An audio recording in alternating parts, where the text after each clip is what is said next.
اچھا یہ ہے کہ جو قرآن مجید ہے اس میں جو صحابہ کرام ہیں ان کو یعنی کہ رضی اللہ تعالیٰ عنہم، مطلب اس طرح کی آیت ہے سورۃ البینہ میں، آئی تھنک اسی ہم۔ میں ہے تو وہ تو سب صحابہ کے لیے نہیں نا، قرآن مجید میں دیکھیں جو بھی جنہوں نے کلمہ پڑھا ہے رسول صلی اللہ علیہ وسلم نے، جس نے بھی کلمہ پڑھا ہے آپ لوگ اس کو کہتے ہو صحابی ہے.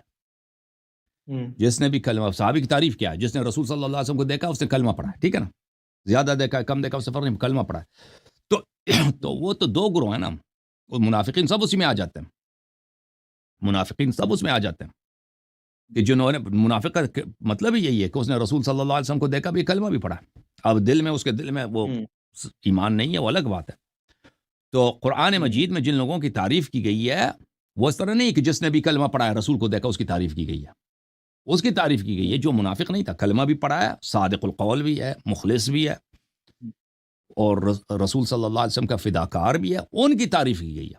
اور سب صحابہ وہ نہیں تھے، کیونکہ صحابی کی تعریف یہ نہیں ہے کہ جو پیغمبر کو دیکھے بھی، کلمہ بھی پڑھے اور وہ منافق نہ ہو، یہ اس کی تعریف میں شامل نہیں ہے. تعریف صرف یہ کلمہ پیغمبر کو دیکھو کلمہ پڑھے اسلام لائے، ٹھیک ہے نا. تو یہ تو سب منافق، اس میں شک ہی نہیں کہ منافق سب مسلمان تھے، منافقین سب ہوں. مسلمان اچھا تھے. یہ تو قرآن مجید میں آیات بری پڑی ہیں، بہت زیادہ آیات ہیں منافقین کے مذمت میں. وہ منافقین سب صحابت ہیں، سب صحابت ہیں منافقین، مدینے میں رہنے والے لوگ تھے، رسول صلی اللہ علیہ وسلم کے ساتھ تھے وہ سب. جی ہاں. تو یہ ہے کہ یہ بتائیے کہ جو ہمارے شیعہ حضرات ہیں تو وہ مطلب ہاتھ چھوڑ کے کیوں نماز پڑھتے ہیں؟ کوئی اس کا حوالہ ہے صحیح بخاری یا صحیح مسلم سے؟ دیکھیں یہ کوئی بخاری مسلم میں کوئی حدیث نہیں ہے کہ رسول صلی اللہ علیہ وسلم ہاتھ ہوں، باندھ کے نماز پڑھتے تھے، کوئی حدیث نہیں ہے، ہوں، کوئی ایک بھی صحیح حدیث نہیں ہے بخاری مسلم میں ہاتھ باندھ کے نماز پڑھتے تھے نا. جتنی بھی احادیث ہیں ان کے نماز پڑھنے کی وہ یہ ہے کہ اس میں ہاتھ باندھنے کا ذکر نہیں ہے. اس میں یہی ہے کہ وہ ہوں، اللہ اکبر کہہ دو پھر اپنے ہاتھ گرا دو، گرا دو، ہاتھ ہوں، باندھنا نہیں ہے، ٹھیک ہے نا. آپ ایک بھی حدیث صحیح آپ کو نہیں ملے گا کہ رسول صلی اللہ علیہ وسلم نے ہاتھ باندھ کے نماز پڑھی.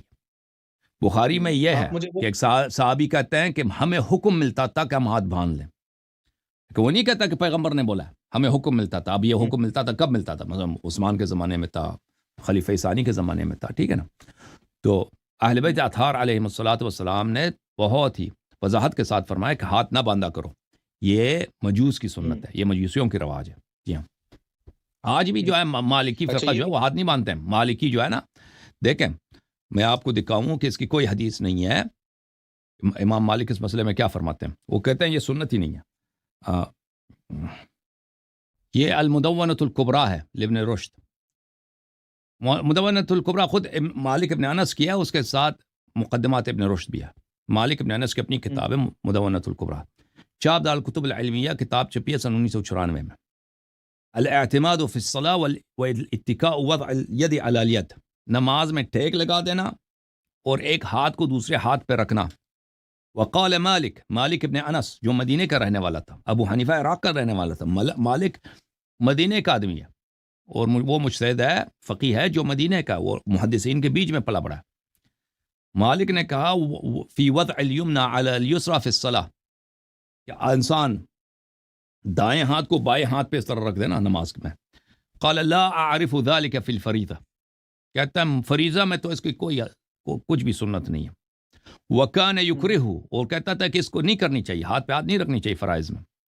کہتا تھا نوافل میں اذا طال القیام فلا بأس بذلك يعین به نفسه، کہتا ہے نوافل میں، سنت نماز میں اگر کوئی شخص مثلا نماز بہت طویل ہو جائے، لمبی ہو جائے، تو وہ تک جائے، وہ اپنی تھکاوٹ دور کرنے کے لیے ہاتھ ادھر رکھ دے تو کوئی اس میں کوئی جائز ہے، وہ جائز ہے، نہیں کہتا تھا کہ سنت ہے، کوئی کر دے تو صحیح ہے.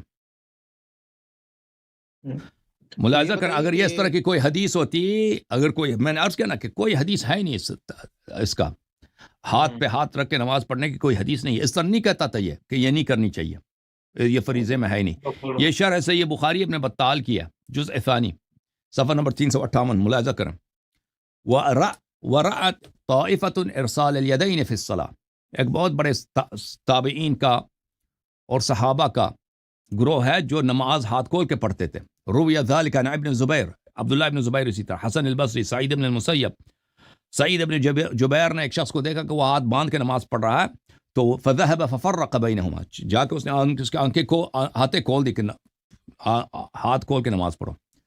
وراوى ابن قاسم عن مالک، ابن قاسم نے مالک سے روایت کیا لا احبه فی المکتوبہ، اس نے کہا کہ مکتوب نماز میں، واجب نماز میں، فرض نماز میں یہ نہیں پڑھنی چاہیے، ہاتھ پہ ہاتھ نہیں رکھنا چاہیے. ولا بأس به فی النوافل من طول القیام، لیکن جو نافلہ پڑھتا ہے نماز لمبی ہے بھائی تک جاتا ہے ہاتھ پہ ہاتھ رکھتے وہ اس کی منع نہیں ہے. اس کے اور بھی دلائل ہیں کافی ہے بھائی، آپ سوال دوسروں کو بھی بات کرنے دیں، ٹھیک ہے نا بھائی؟